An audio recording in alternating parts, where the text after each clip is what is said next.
اعوذ باللہ من الشیطان الرجیم بسم اللہ الرحمن الرحیم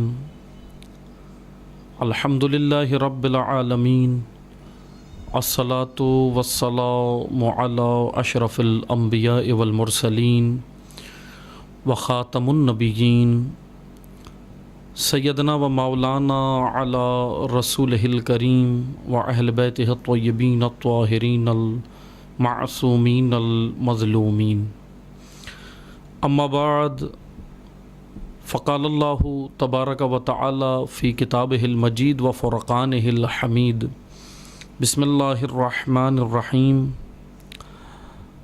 الرحمن علم القرآن خلق الانسان علمہ البیان الشمس والقمر بحسبان والنجم والشجر یسجدان والسماء رفعها ووضع الميزان الا تطغوا في الميزان واقیموا الوزن بالقسط ولا تخسروا الميزان والارض وضعها للانام فيها فاكهة والنخل ذات الاكمام والحب ذو العصف والریحان فبأي آلاء ربكما تكذبان۔ صدق اللہ العلی العظیم۔ محترم سامعین کرام، السلام علیکم ورحمۃ اللہ وبرکاتہ۔ الحمدللہ اللہ تعالیٰ کی توفیق سے ہم آپ کی خدمت میں حاضر ہو رہے ہیں اور سورہ مبارکہ رحمان قرآن مجید کا 55واں سورہ 55 نمبر سورہ ہے، اس کی طالب علمانہ تشریح اور تفسیر آپ سامعین کی خدمت میں عرض ہو رہی ہے لطف الہی اور توفیق الہی سے۔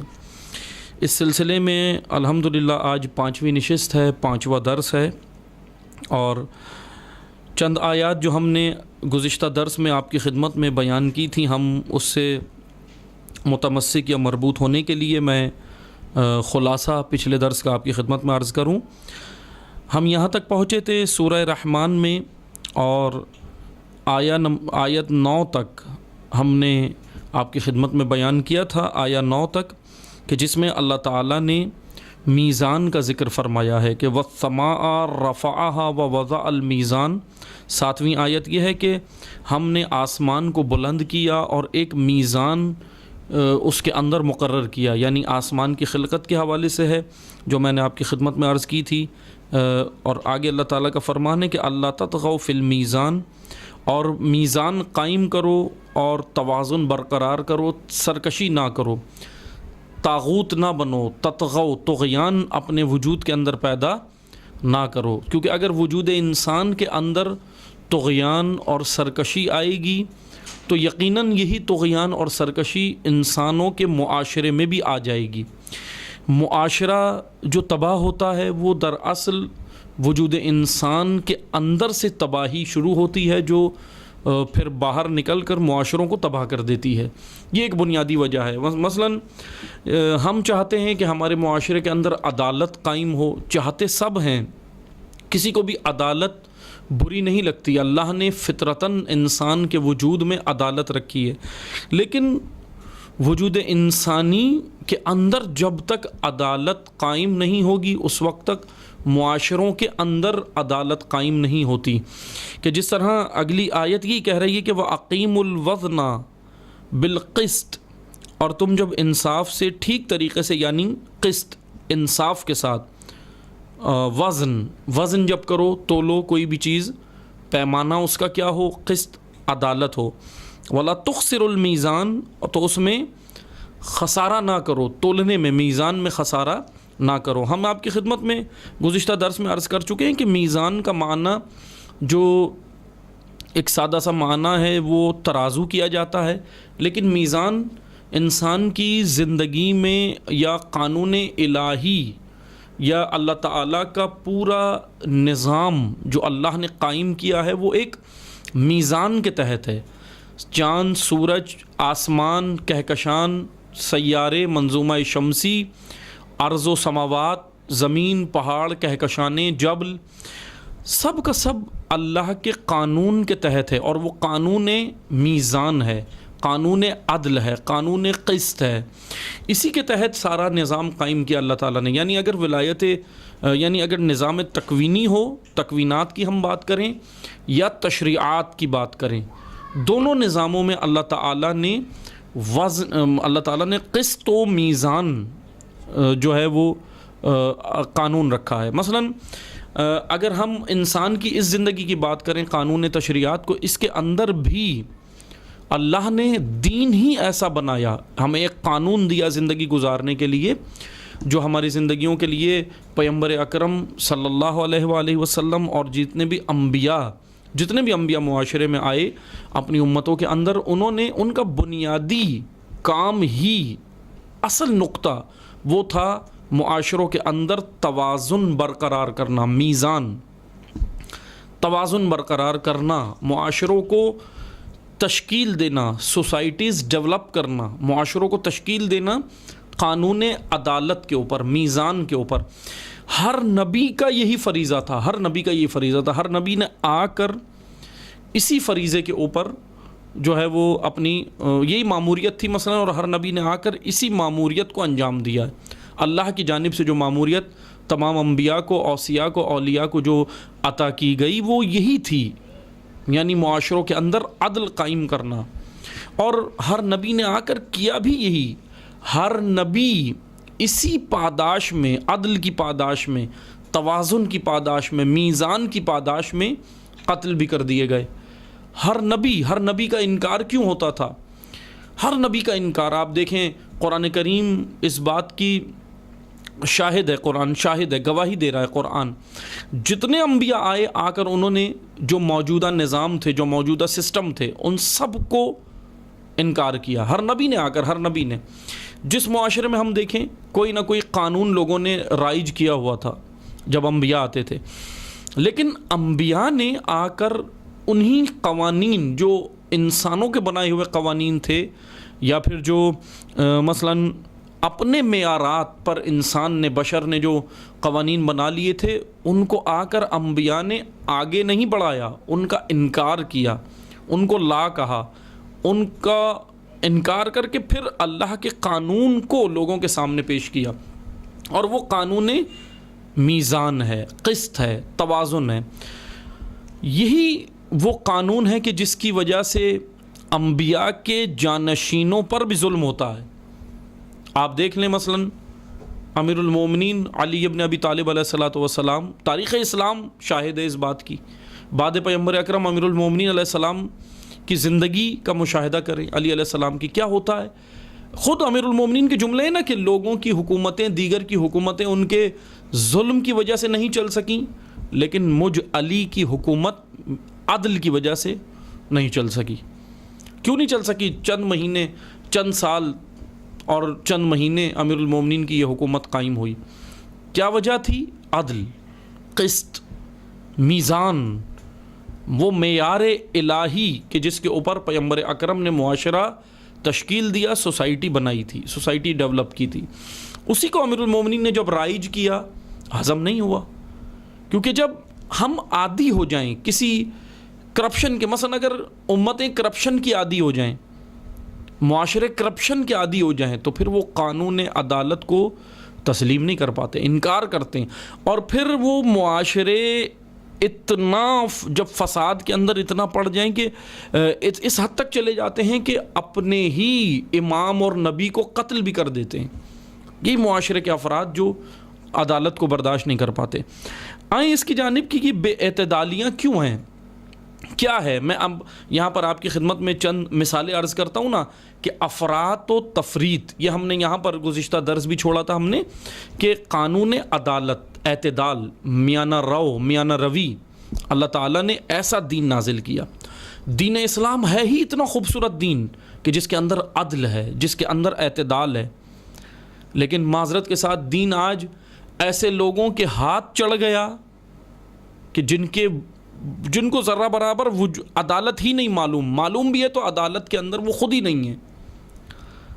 عدل، افراط و تفریط، میں نے مثال دی تھی، افراد کہتے ہیں تند روی، تندروی ہائی پیس، اور کندروی یعنی تفریط، کندروی سلو پیس. یہ افراط و تفریط کی کئی مثالیں ہمیں ملتی ہیں، افراد و تفریط کی کئی مثالیں ہمیں ملتی ہیں تاریخ اسلام میں. مثلا میں آپ کو ایک مثال دیتا ہوں نا، یہاں پیغمبر اکرم صلی اللہ علیہ وآلہ وسلم اس دنیا سے گئے، تو اب یہ بہرحال تاریخ ہے، اس کے اندر موجود ہے، تاریخ کے اندر واقعات آپ دیکھ سکتے ہیں. مثلا جناب خلیفہ دوم کا دور آتا ہے، تو خلیفہ دوم کے دور کے اندر کیا ہوتا ہے، خود یہ اذان کا مسئلہ اگر ہم دیکھیں، اذان جو پیغمبر اکرم کے دور میں اذان رائج تھی، بعض منابع سے شیعہ سنی دونوں منابع کے اندر جو اذان ذکر کی گئی، اب آپ آئیں دیکھیں پیغمبر اکرم کے دور میں جو رائج تھی، اس کے اندر 2 جملے تھے. وہ کیا ہیں؟ حی علی خیر العمل. یہ جملات اذان کے اندر موجود تھے، تاریخ کے کتابوں کے اندر موجود ہے بہرحال. لیکن جیسے ہی جناب خلیفہ دوم کا دور آتا ہے تو وہ کیا کرتے ہیں، کیونکہ خلیفہ دوم کا زمانہ ذرا اگر ہم دیکھیں تو جہاد کا زمانہ زیادہ رہا ہے، یعنی دیگر زمانوں کی نسبت، کیونکہ اسلام کو مثلا جس یہ ایران کی سرزمین ہو یا دیگر زمینیں ہوں، وہ خلیفہ دوم کے زمانے میں ہی فتح کی گئی ہیں، جو مسلمانوں کے ہاتھ آئی ہیں اور فتح کی ہیں اور اسلام پھیلا بھی. تو خلیفہ دوم کے زمانے میں، اب ان کا زمانہ تھا، ان کے وہ اقتدار میں تھے، انہوں نے جو کیا، ایک کام جو انہوں نے کیا وہ کیا تھا کہ انہوں نے حی علی خیر العمل اذان سے ہٹوایا، حذف کروایا، اور اس کی جگہ پر ڈلوایا الصلاۃ خیر من النوم. اب یہ بہرحال کوئی ڈھکی چھپی بات نہیں ہے، مشہور بات ہے جو موجود ہے تاریخ کی کتب کے اندر، اہل علم جانتے ہیں اس کو. اب سوال یہ بنتا ہے، اب جب ہوا یہ بہرحال وہ انہوں نے کیوں کیا، اس کی وہ بنیادی وجہ یہ تھی کہ جب ان سے پوچھا بھی گیا تو انہوں نے یہی بولا جناب خلیفہ دوم نے کہ وہ اس وجہ سے کیونکہ جہاد کا زمانہ ہے، اور جب حی علی خیر العمل کا مثلا نام آتا ہے، حی علی خیر العمل نماز کے لیے کہا جاتا ہے، تو لوگ نماز کا بہانہ کر کے جہاد سے دوری اختیار کرتے ہیں، جہاد سے دوری اختیار کرتے ہیں. تو اس لیے ہم نے حی علی خیر العمل یعنی نماز کے اذان کے اندر سے اسی لیے ہٹوایا.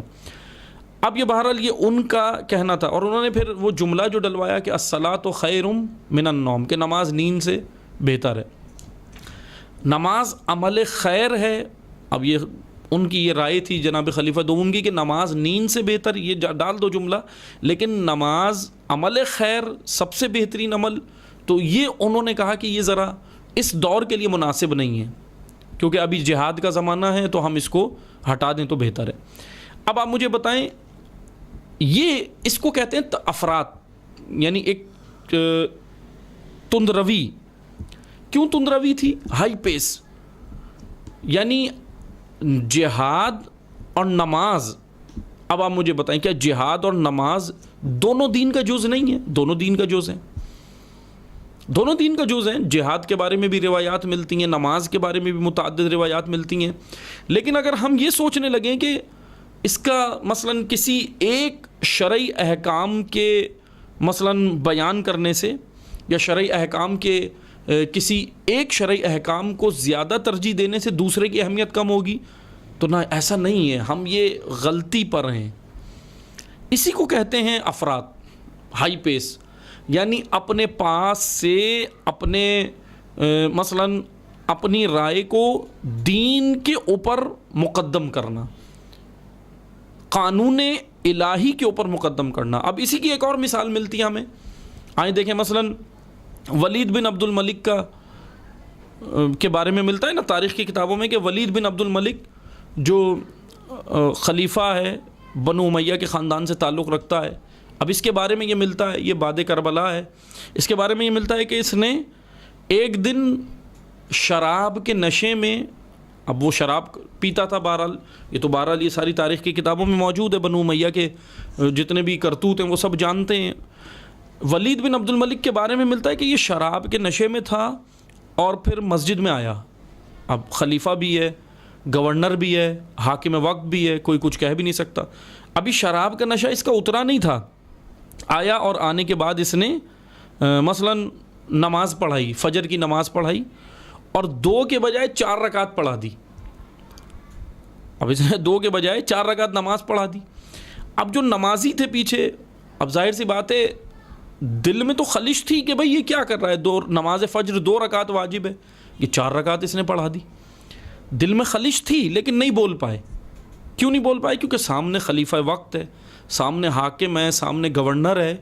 ظاہر سی بات ہے جب کوئی اتنی بڑی شخصیت ہو تو زبان میں مثلا کجھی ہو جاتی ہے، زبان میں ٹیڑھاپن ہو جاتا ہے، زبان نہیں کھلتی. اب جیسے اس نے 4 رکعت نماز پڑھائی، اب سب کے چہرے اس نے خود دیکھے، اس کو خود بھی معلوم تھا. پھر یہ پلٹا سب کی جانب اور پھر کہنے لگا کہ آج مثلا میں نے 4 رکعت پڑھا دی یہ فجر اور کوئی حرج نہیں ہے، اور آج میرا اصل میں نماز کا زیادہ موڈ ہے.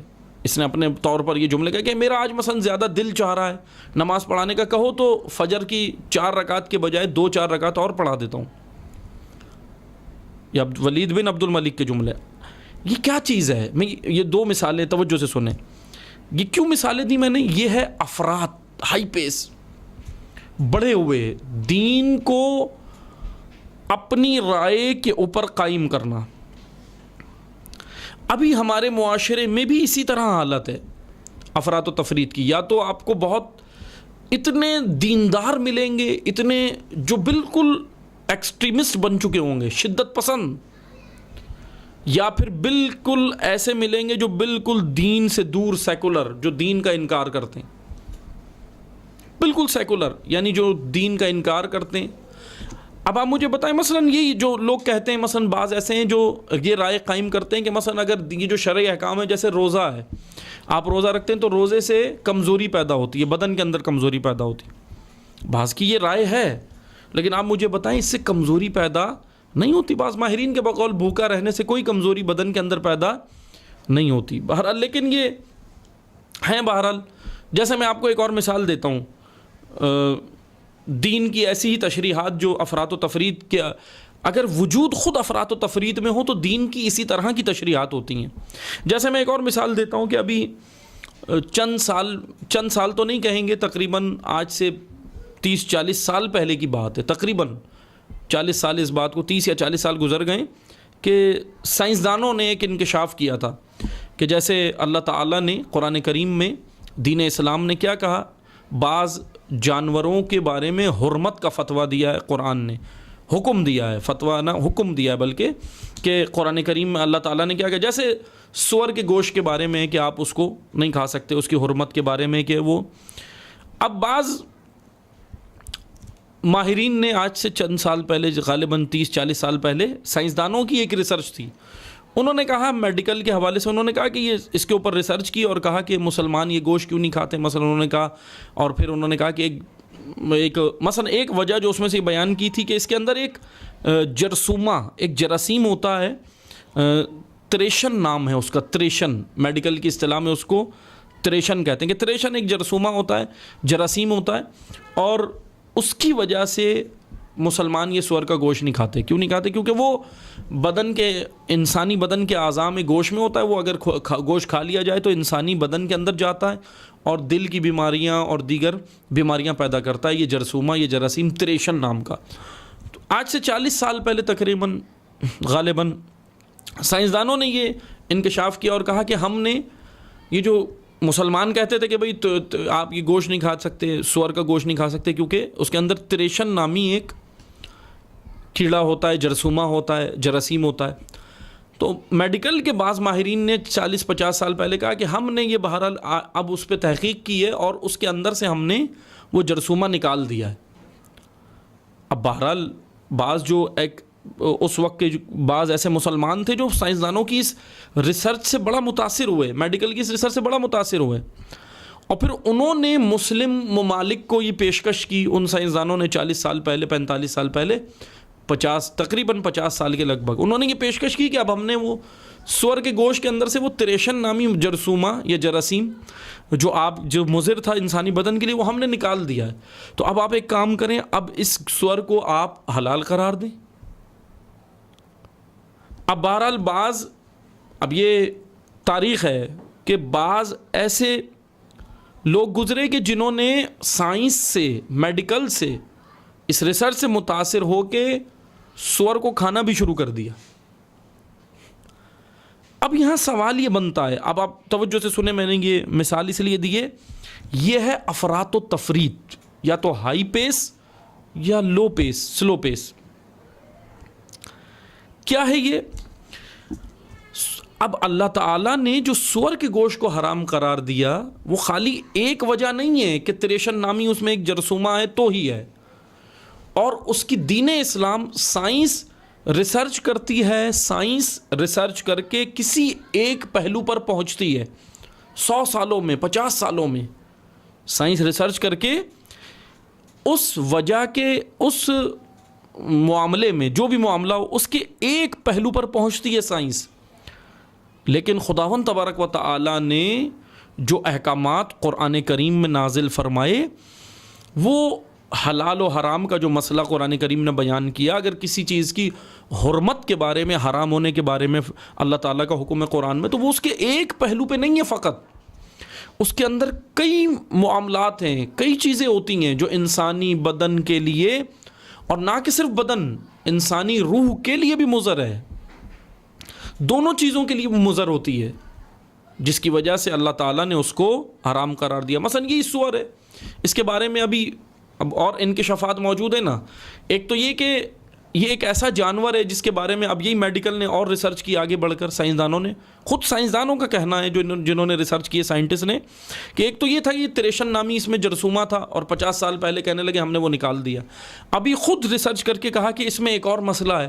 اب دیکھیں 50-60 سال بعد ایک اور ریسرچ آ گئی، ایک اور مسئلہ پتہ چلا نا. اور وہ کیا تھا کہ سور کے اندر ایک صفت ہے، اور وہ صفت اگر اس کا گوشت کھایا جائے تو انسانوں کے اندر بھی منتقل ہوگی. یہ سائنسدان کہتے ہیں، ماہرین میڈیکل کہتے ہیں، میڈیکل کے ماہرین کہتے ہیں، زولوجی کے ماہرین کہتے ہیں. بہرحال یہ کیا چیز کہ سور کے اندر ایک صفت ہے، اگر وہ انسان اس کا گوشت کھائے گا تو اس کے اندر بھی وہ صفت آئے گی، اور وہ کیا ہے؟ بے غیرتی. کہ اس کے اندر یہ ایسا جانور ہے جس کے اندر غیرت نہیں ہے.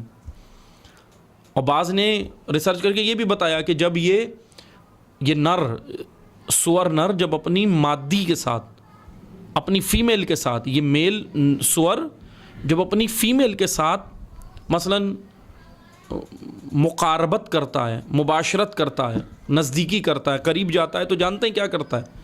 اس کے بارے میں یہ باقاعدہ ریسرچ کیا اور کہا کہ یہ خالی اکیلا اپنی مادی کے ساتھ، اپنی فیمیل کے ساتھ صرف اکیلا مقاربت نہیں کرتا، اکیلا مباشرت نہیں کرتا، اکیلا قریب نہیں جاتا، پہلے خود بھی کرتا ہے اس کے ساتھ یہ مباشرت، اور پھر دوسرے اپنے جو میل اس کے ہم جنس ہوتے ہیں سور، ان کو بھی دعوت دیتا ہے کہ تم بھی آ کر اس کی فیمیل کے ساتھ، یہ اس کی مادی کے ساتھ یہ مباشرت کرو.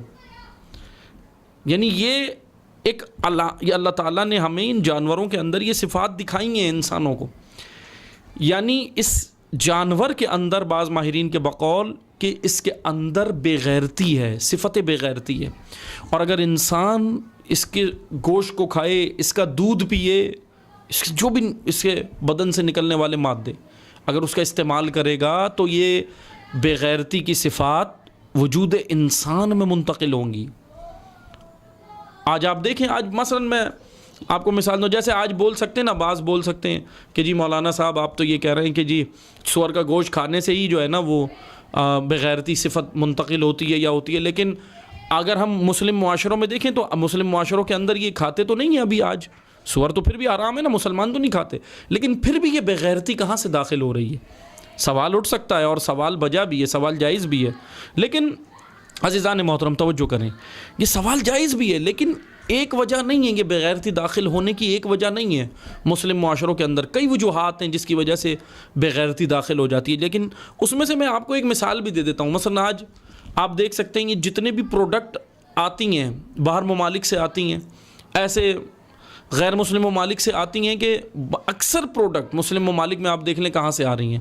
اور پھر خصوصاً یہ کھانے پینے کی اشیاء، پیک اشیاء آتی ہیں، آپ اس کو استعمال کرتے ہیں، سب کرتے ہیں، بچوں کو کھلاتے ہیں. مثلا یہ چھوٹی چھوٹی چیزیں اب میں یہ کوئی ڈھکی چھپی باتیں نہیں کر رہا، آپ جا کر اس کو نیٹ پہ سرچ کر سکتے ہیں، گوگل پہ سرچ کر سکتے ہیں. مثلا یہ بچوں کی چیزیں، یہ جو چھوٹی چھوٹی چیزیں ہیں، چاکلیٹ ہے، پاپڑ ہیں، یہ ساری چیزیں یہ کھاتے ہیں. اس کے اندر باقاعدہ، اس کے اندر یہ انکشافات کی ہیں بعض نے کہ اس کے اندر باقاعدہ سور کے دودھ، سور کی چربی اور ان ساری چیزوں کا استعمال باہر ممالک میں، یورپی ممالک میں کیا جا رہا ہے، اور وہ بچوں کے ان آئٹمز کے اندر، کھانے پینے کی اشیاء کے اندر ڈالی جا رہی ہیں، اور وہ ساری چیزیں منتقل زیادہ تر مسلمان ملکوں میں ہو رہی ہیں۔ اور دو وجہ ہے اس کی، ایک تو یہ کہ اس سے ان کے اندر وہ کھائیں گے اثر ہوگا، بے غیرتی بھی پیدا ہوگی، دوسرا ان کے حمل میں بھی مسئلہ ہوگا، بچوں کی پیدائش میں بھی مسئلہ ہوگا، بہت سارے مسائل ہوں گے میڈیکل کی رو سے۔ بہرحال یہ تو میں صرف ایک نمونے کے طور پہ مثال دے رہا ہوں، بات آ گئی تھی، ورنہ اور بھی بہت ساری چیزیں عزیزان محترم ہمیں اس پہ توجہ کرنے کی ضرورت ہے۔ بہرحال ہم بیان یہ کر رہے تھے کہ افراط و تفریط۔ اب سور کے بارے میں تریشن نامی جرثومہ بعض نے کہا نکل گیا، بعض مسلمانوں نے جو 50-60 سال پہلے کی ایک رپورٹ ہے یا تاریخ ہے اس کے اندر کہا کہ بعض نے استعمال شروع کر دیا، وہ سمجھے کہ ٹھیک ہے جی، لیکن عزیزان محترم اسلام اس طرح نہیں ہے، دین اسلام ایک معتدل دین ہے۔ آج ہمارے جو معاشرے میں نظر آتا ہے ایک سب سے بڑی مشکل، یہ میں نے بیان کیا ہے، ہم نے ایک طالب علمانہ کئی جگہ پر، لیکن میں آپ کی خدمت میں بھی یہ بیان کروں گا کہ ہم کوئی بھی مذہب، کوئی بھی مسلک اگر سمجھنا چاہتے ہیں، چاہے وہ اسلام ہو، چاہے وہ یہودیت ہو، چاہے وہ عیسائیت ہو، چاہے وہ بدھزم ہو، چاہے وہ ہندوازم ہو، سکھزم ہو، شنٹوازم ہو، جتنے بھی مذاہب دنیا میں ہیں، اگر ہم ان کو سمجھنا چاہتے ہیں تو ایک سب سے بڑی غلطی ہم یہ کرتے ہیں کہ ان کے فالوورز، ان کے پیروکار، ان کے نام لیوا اور ان کے عقیدت مندوں کو دیکھ کر اس مذہب کے بارے میں رائے قائم کرتے ہیں۔ یہ سب سے بڑی ہم معذرت کے ساتھ حماقت کرتے ہیں۔ کسی مذہب کے فالوور اور عقیدت مند کو دیکھ کر رائے قائم کرنا، یہ کہاں کی ہوش مندی ہے، یہ کہاں کی عقل مندی ہے؟ اگر کسی بھی مسلک کو سمجھنا ہے، اب میں صرف ابھی ایک کلی طور پہ بات کر رہا ہوں تمام مذاہب کی، کسی بھی مذہب کو، مسلک کو سمجھنا ہے تو اس کو سمجھنے کے لیے ہم اس کی تعلیمات کو پڑھیں، وہاں دیکھیں، ان کی مستند کتب کی جانب جائیں، ان کے اکابرین کے رائے کی جانب جائیں، جہاں سے انہوں نے یہ مذہب اخذ کیا ہے وہاں پہ جائیں، ان منابع میں جائیں، ان ریسورسز میں جائیں، اور تب جا کر جب ہم اس مذہب کو پڑھیں گے تو پھر ہمیں پتہ چلتا ہے کہ وہ مذہب کیا ہے، اس کی تعلیمات کیا ہیں، فلاں مذہب کی تعلیمات کیا ہیں، فلاں کی کیا ہیں۔ مثلا اسی طرح اب آئیں، میں ان لوگوں سے یہ مخاطب ہوں جو دین اسلام کے بارے میں رائے قائم کرتے ہیں کہ اسلام ایک شدت پسند مذہب ہے، بعض یہ قائم کرتے ہیں اور پھر لوگوں کو دور کرتے ہیں۔ لیکن عزیزان محترم یاد رکھیں، اسلام شدت پسند مذہب نہیں ہے، لیکن بعض ایسے نام نہاد مسلمان، بعض ایسے نام لیوا اور عقیدت مند اس طرح، بعض دانستہ طور پر اور بعض غیر دانستہ طور پر، جن کو بعض کو استعمال کیا جا رہا ہے، ان کو اس طرح اسلام پڑھایا گیا یا ایسا اسلام پڑھایا گیا یا ایسے افراد نے اسلام پڑھایا جو خود یا تو خود تند روی کا شکار تھے یا کند روی کا شکار تھے۔ تند رو اور کند رو، ہائی پیس اور سلو پیس، جب ان دو قسم کے لوگوں سے ہم اسلام لیں گے تو پھر یہی ہوگا جیسے آج واقعات آپ کو نظر آ رہے ہیں۔ سیالکوٹ کے اندر واقعہ ہوا، ابھی حالیہ واقعہ ہوا آپ کے سامنے، کیا واقعہ ہوا؟ مثلا آپ جانتے ہیں نا کہ کس طرح ایک انسان کو کس طرح جو ہے وہ بے دردی سے مارا گیا اور یہ سارے کام کیے گئے۔ کیوں ہوا یہ؟ اس وجہ سے کہ ایسے تندرو لوگ آج مذہب کے ٹھیکیدار بنے ہوئے ہیں، اسلام کے ٹھیکیدار بنے ہوئے ہیں، جن کو اسلام کی الف تک نہیں پتہ، اور آج وہ دین بتانے بیٹھے ہیں، آج وہ اسلام کے ٹھیکیدار ہیں۔ ناموس رسالت، ناموس رسالت، خوب ناموس رسالت، ناموس رسالت سمجھیں، ناموس رسالت کو پڑھیں، ناموس رسالت کے لیے تاریخ کا مطالعہ کریں، ناموس رسالت کے لیے اصحاب و اہل بیت کے اٹھائے گئے اقدامات کا مطالعہ کریں، اسٹڈی کریں، پڑھیں، ان کی سیرت کو اختیار کریں۔ تحفظ ناموس رسالت واجب تر ہے، واجب تر ہے، لیکن ناموس رسالت کی آڑ میں اپنے ذاتی من گھڑت مقاصد کو پورا کرنا، اسلام کو ٹول بنانا، ناموس رسالت کو ٹول بنانا، ناموس رسالت کا نعرہ لگا کے ٹول بنانا، اس کو ٹول بنانا، نام رسول اللہ کو ٹول اور آلہ بنا کے استعمال کرنا، یہ تندرو لوگوں کا کام ہے، اور اس کا جو شکار ہوتے ہیں وہ کندرو ہوتے ہیں۔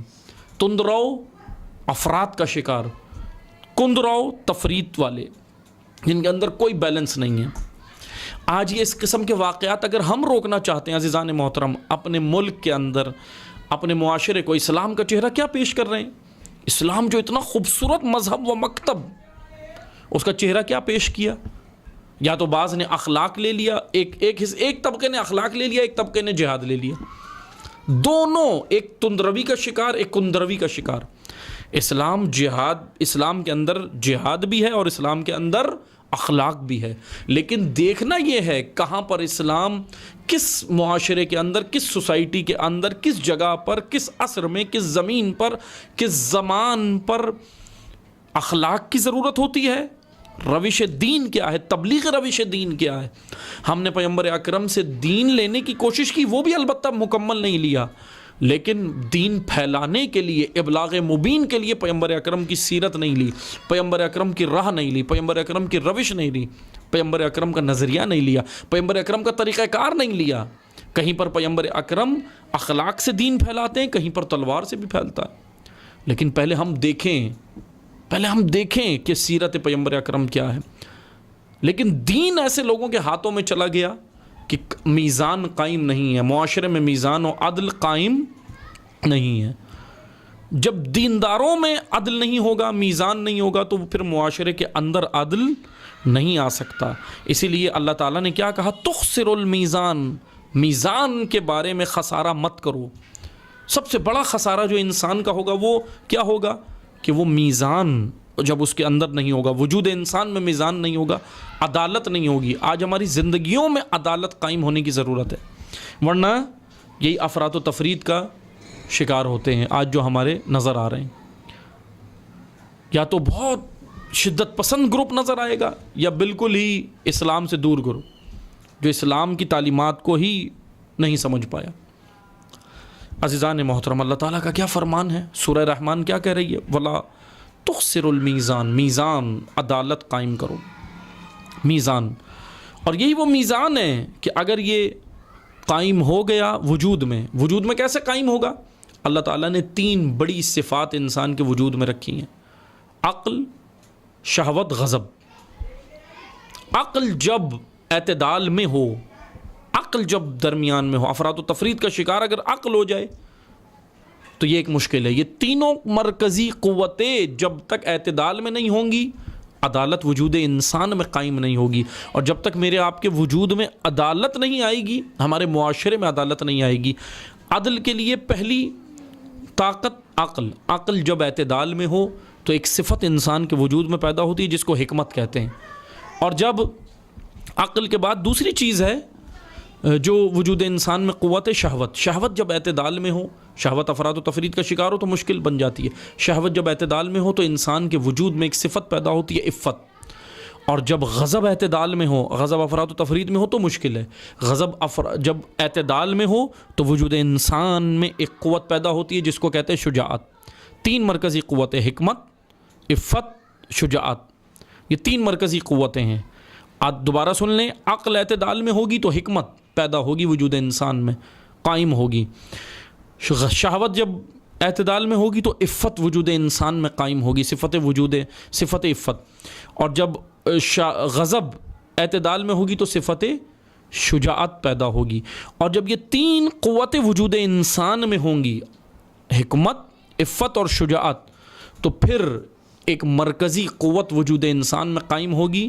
ان 3 مرکزی صفات کے نتیجے میں ایک قوت قائم ہوگی، ایک صفت قائم ہوگی، عفت، شجاعت اور حکمت۔ ان 3 چیزوں کے ملاپ سے ایک قوت وجود انسان میں قائم ہوگی، صفت جس کو عدالت کہتے ہیں۔ یہ ہے عدل، یہ ہے میزان، یہ ہے بیلنس۔ اللہ نے یہ فطرتاً انسان کے اندر یہ قوت رکھی ہے، لیکن وہ گرد و غبار کا شکار ہو جاتی ہے۔ کون سا گرد؟ کلچر کا گرد، معاشرے کا گرد اور بے راہ رویوں کا گرد، گناہوں کا گرد جب یہ بیٹھ جاتا ہے تو فطرت دب جاتی ہے۔ ہم وہ گناہوں کے گرد کو ہٹائیں، کلچر کے گرد کو ہٹائیں، تو پھر ہمارے اندر سے نکھر کر وہ فطرت جو اللہ تعالیٰ نے رکھی ہے وہ ہمارے اندر پروان چڑھے گی کہ انشاءاللہ یہ میزان ہم قائم کریں۔ جب وجود میں میزان قائم ہوگا تو پھر انشاءاللہ آگے بھی ہمارے معاشرے بھی بہترین سوسائٹی ہم تشکیل دے سکتے ہیں، قرآنی سوسائٹی، قرآنی معاشرہ ہم تشکیل دے سکتے ہیں قرآن کی راہ سے، جیسا قرآن چاہتا ہے۔ آیات یہاں پر 9 آیات، 9ویں آیت ہی آج ہم نے اسی کا خلاصہ آپ کی خدمت میں عرض کیا ہے تشریح۔ 10ویں آیت پھر انشاءاللہ اس کو ہم اگلے درس میں بیان کریں گے، اب کیونکہ اگلا مطلب شروع ہو رہا ہے میزان کے بعد کہ والارض ووضع للانام، پھر زمین کے بارے میں، زمین کی خلقت اور زمین کے بارے میں، اور پھر مثلا درختوں کے بارے میں اور پتوں کے بارے میں اور ان ساری چیزوں کے بارے میں، یہ ساری چیزیں مثلا بیان ہو رہی ہیں۔ پھر انشاءاللہ اس کو ہم اگلے درس میں بیان کریں گے۔ ابھی یہیں پر روکتے ہیں۔ والسلام علیکم ورحمۃ اللہ وبرکاتہ۔